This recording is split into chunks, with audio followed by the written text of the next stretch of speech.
Hello everyone, CA Pooja Kela here. I welcome you all to my channel. दोस्तों, हम journal entries देख रहे हैं और अभी तक हमने देखा है दैट मॉडर्न अप्रोच से जर्नल एंट्रीज कैसे सॉल्व करते हैं। मैंने सब कॉन्सेप्चुअली थरली आपको समझाया है। उसके बाद हमने देखा discount related entries, accrual related entries, capital, drawings, goods related entries और जीएसटी रिलेटेड एंट्रीज कैसे सॉल्व करते हैं, ये भी हमने कॉन्सेप्चुअली समझ लिया है। अगर किसी ने अभी तक वो वाले लेक्चर्स नहीं देखे हैं, मैंने लिंक डिस्क्रिप्शन में दे दिया है।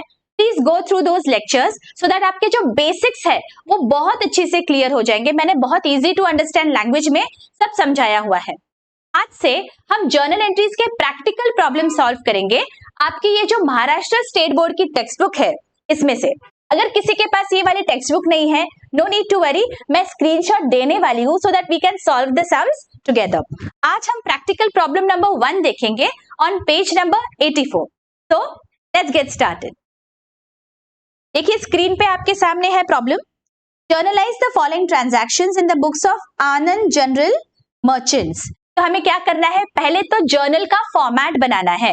जर्नल का फॉर्मेट हम ऐसे बनाएंगे, columnar format, 5 columns, date, particulars, LF, debit and credit. और आपको ऊपर लिखना है in the books of Anand general merchants journal. ऐसे टैबुलर फॉर्मेट में ही आप सारे जर्नल एंट्रीज पास करेंगे। अगर ऐसे नहीं किया तो आपके नंबर कट जाएंगे एग्जाम में। It will hardly take a minute but you ensure that ये आप ऐसे ही करें हमेशा। Okay, alright, let us see हमारी फर्स्ट एंट्री क्या है। Mister Anand started business with cash ₹60,000। तो दो अकाउंट्स हमारे कौन से अफेक्ट हो रहे हैं? आपका जो मैंने मॉडर्न अप्रोच बताया था उसमें याद करिए, क्लियर, CLEAR। तो कैपिटल, लाइबिलिटीज, एक्सपेंसेस, एसेट्स और revenue.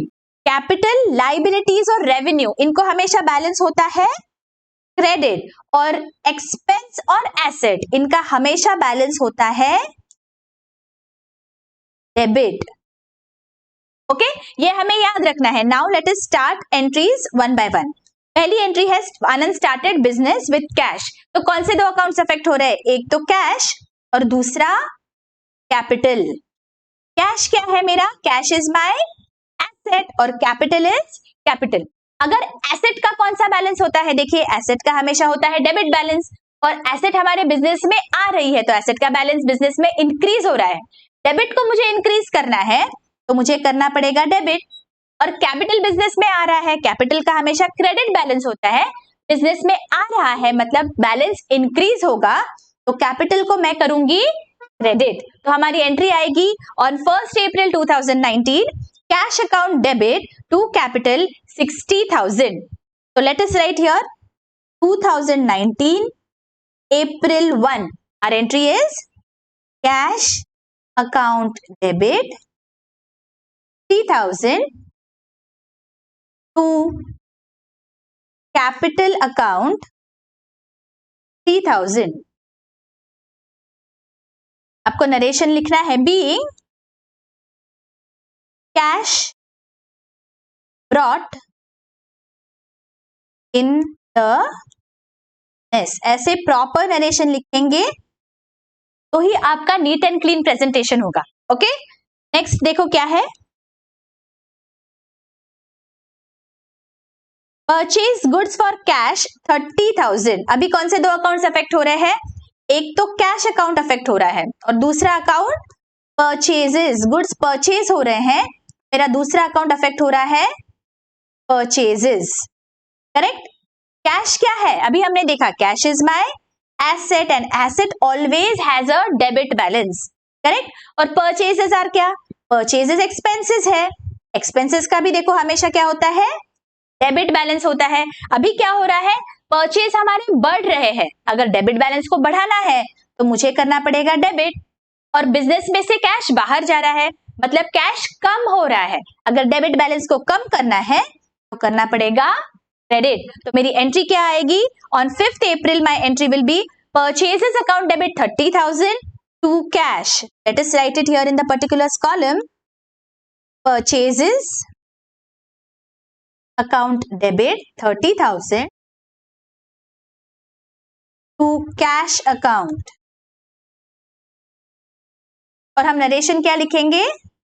being goods purchased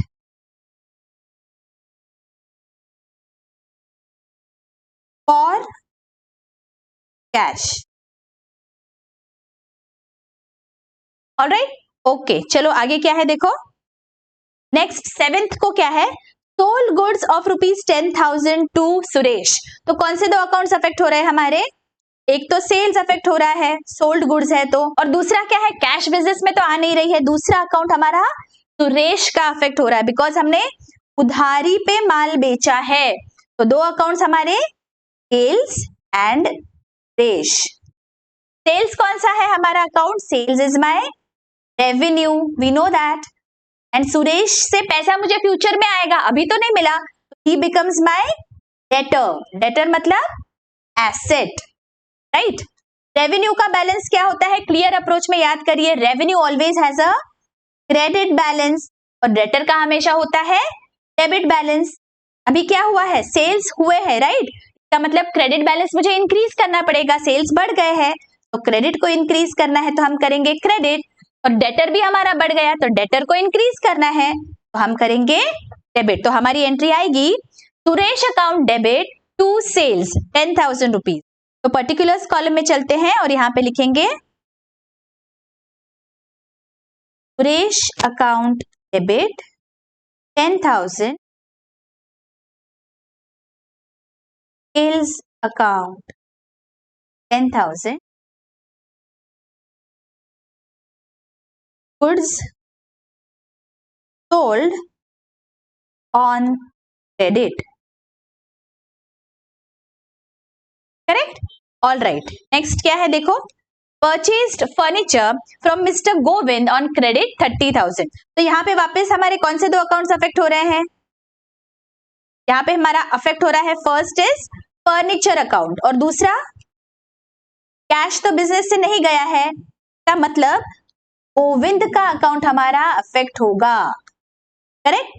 furniture is my asset और गोविंद से हमने उधारी पे माल खरीदा है, फ्यूचर में पे करना पड़ेगा, तो गोविंद इज माय क्रेडिटर, मतलब वो मेरी लाइबिलिटी है, करेक्ट। एसेट का हमेशा होता है डेबिट बैलेंस, लाइबिलिटी का हमेशा होता है क्रेडिट बैलेंस, ये क्लियर अप्रोच में, right.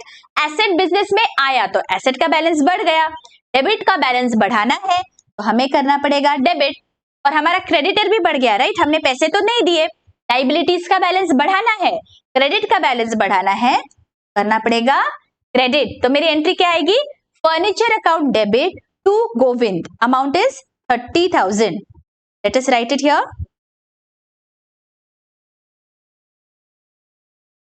Furniture account debit to Govind account, यहाँ पे हम नरेशन क्या लिखेंगे, being furniture purchased on credit,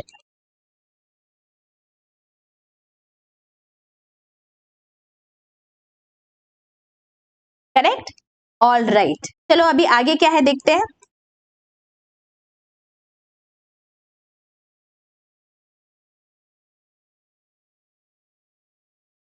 आगे है paid for rent 3,000 and paid by debit card. Debit card मतलब क्या है, बैंक अकाउंट है, और रेंट है, तो दो अकाउंट्स कौन से है, एक रेंट है और दूसरा बैंक है।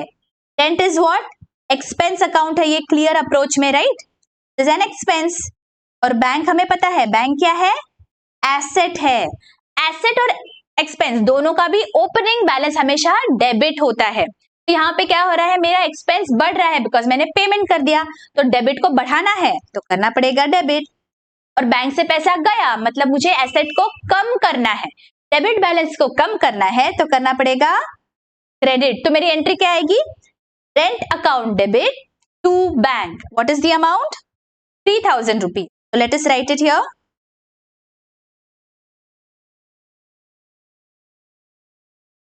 Rent account debit 3,000 to bank. Relation being rent paid.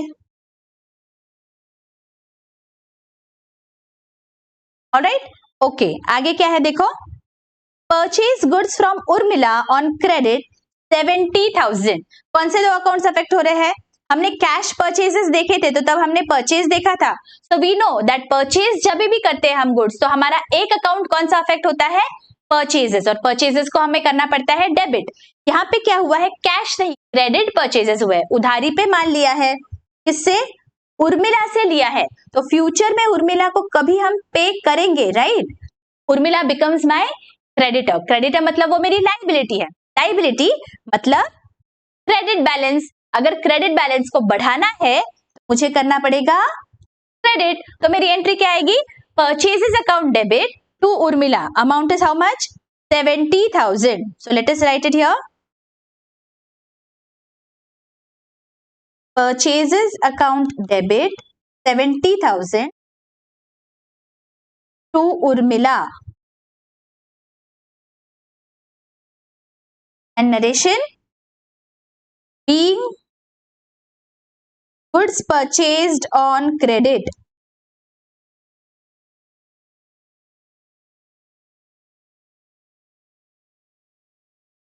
Date क्या थी ये? 21. ऑलराइट, लेट अस सी अभी नेक्स्ट क्या है? Paid for transport to United Transport. ठीक है, अभी क्या हुआ? कौन से दो अकाउंट्स अफेक्ट हो रहे हैं? एक तो ट्रांसपोर्ट है और एक पेमेंट है। इसका मतलब कैश अकाउंट अफेक्ट हो रहा है। ये जो यूनाइटेड ट्रांसपोर्ट है, इससे हमें कोई लेना देना नहीं है, सिर्फ आपको कंफ्यूज करने के लिए है। हमारे दो अकाउंट्स कौन से हैं? Transport and cash. किससे पेमेंट किया? इससे कुछ भी लेना देना हमें है नहीं। Transport is what? My expense. And cash is what? हमें पता है cash is my asset. Asset always has a debit balance. लेकिन यहाँ पे बिजनेस में से कैश बाहर गई है, पेमेंट हुआ है, तो एसेट का बैलेंस कम हो गया है। डेबिट को कम करना है तो करेंगे हम क्रेडिट। और एक्सपेंस क्या हुआ? एक्सपेंस तो मेरा बढ़ गया ना, ट्रांसपोर्टेशन चार्जेस आ गए, तो एक्सपेंस को भी बढ़ाना है तो करना पड़ेगा डेबिट। तो मेरी एंट्री आएगी transportation charges account debit 1000 to cash on 27th. So let us write this entry. Transportation charges, the transportation account, both are okay. 1000 to cash account 1000 और narration being transportation charges paid. ठीक है, आप ऐसे dash dash मत करिए, आप properly लिख लीजिए। All right, okay, let us see next क्या है। देखिए, last is a very interesting entry. Okay, let us see क्या है। किसी किसी को इसमें कंफ्यूजन होता है। Let us see, paid to Urmila 20,000 on behalf of Sharmila. ठीक है, तो एक अकाउंट कौन सा अफेक्ट हो रहा है यहाँ पे जो हमें 100% पता है? पेमेंट है, तो I know that cash account तो अफेक्ट होने ही वाला है। अभी उर्मिला का अकाउंट अफेक्ट हो रहा है, शर्मिला का। लेट अस सी, कैश क्या है? This is my asset, it always has a debit balance. Cash जा रहा है, डेबिट को कम करना है, तो कैश को तो मैं क्रेडिट करूंगी। तो आधी एंट्री मुझे पता चल गई। अभी मुझे कंफ्यूजन है दैट उर्मिला के अकाउंट को अफेक्ट होगा या शर्मिला के। तो let us see a simple example. ठीक है, आप जब स्कूल या कॉलेज में जाते हैं और इसकी आपको फीस पे करनी पड़ती है, राइट? तो ये स्कूल है, ये स्टूडेंट से पैसे कलेक्ट करती है, राइट? और पे कौन करता है? पे करते हैं parents, but parents pay it to the school on behalf of the students. Student के बिहाफ पे पेरेंट्स पे कर रहे हैं, राइट? बट स्कूल को कुछ लेना देना है क्या? कौन पे कर रहा है पैसे? बस उनको बस इतना पता करना है दैट फीस आए या नहीं। स्टूडेंट का अकाउंट है उनके पास, पेरेंट्स से उनको नहीं कोई भी लेना देना है। Parents are depositing the money for the fees, तो उसे सिर्फ स्टूडेंट से मतलब है, कौन पे कर रहा है इससे मतलब नहीं है। समझ में आ गया? मतलब जिसके बिहाफ पे पेमेंट हो रहा है, यहाँ पे स्टूडेंट के बिहाफ पे हो रहा है, तो स्कूल को सिर्फ स्टूडेंट से मतलब है। किससे पैसा आया है उन्हें उससे कोई भी लेना देना नहीं है। सिमिलरली इस केस में ऑन बिहाफ ऑफ शर्मिला है, तो हमें शर्मिला का अकाउंट अफेक्ट करना है। उर्मिला को पे किया हो या किसी एल्स को पे किया हो, उससे हमें लेना देना नहीं है। हमें तो शर्मिला का ट्रांजैक्शन था, शर्मिला ने बोला कि जाके उसको पैसे दे दो, अभी मेरे पास पैसे नहीं है, तो हम तो वसूलेंगे शर्मिला से वो पैसे, राइट। तो हमारा अकाउंट शर्मिला से है ना उर्मिला से, तो हमें यहाँ पे शर्मिला का अकाउंट अफेक्ट करना पड़ेगा। शर्मिला के बिहाफ पे हमने पैसे दिए हैं, तो Sharmila becomes my debtor, right. Sharmila is my asset, asset always has a debit balance, मतलब डेबिट बैलेंस बढ़ाना पड़ेगा, राइट। डेटर हो गई है, डेबिट बैलेंस को बढ़ाना है मतलब करना पड़ेगा डेबिट। समझ में आ रहा है क्या हो रहा है? तो इसीलिए हमारी एंट्री यहाँ पे आएगी, Sharmila account debit 20,000 to cash. Just write this entry here.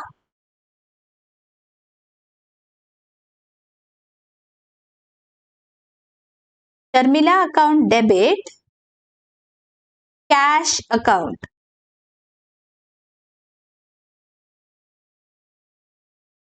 Amount is 20,000 और नरेशन क्या लिखेंगे? Being cash paid on behalf of Sharmila. किसके बिहाफ पे पे कर रहे हैं दैट इज इंपॉर्टेंट, किसे पे कर रहे हैं that is not important, because future में हम शर्मिला को जाके बोलेंगे कि बाबा इतने पैसे मुझे वापस दे, राइट। तो शर्मिला का अकाउंट हमें अफेक्ट करना है, be very very very careful, okay. समझ में आ गया है अच्छी से? इसी बात पे एक लाइक कर दीजिए, इसी बात पे एक कमेंट कर दीजिए बच्चों। मैं बहुत मेहनत करके आपके लिए सारे वीडियोस लेके आ रही हूँ, सो प्लीज आप एक कमेंट कर दीजिए, मेरा मोटिवेशन बना रहता है, ठीक है। लेट अस सी अभी हमें क्या करना है, डेबिट और क्रेडिट साइड की टोटल करनी है।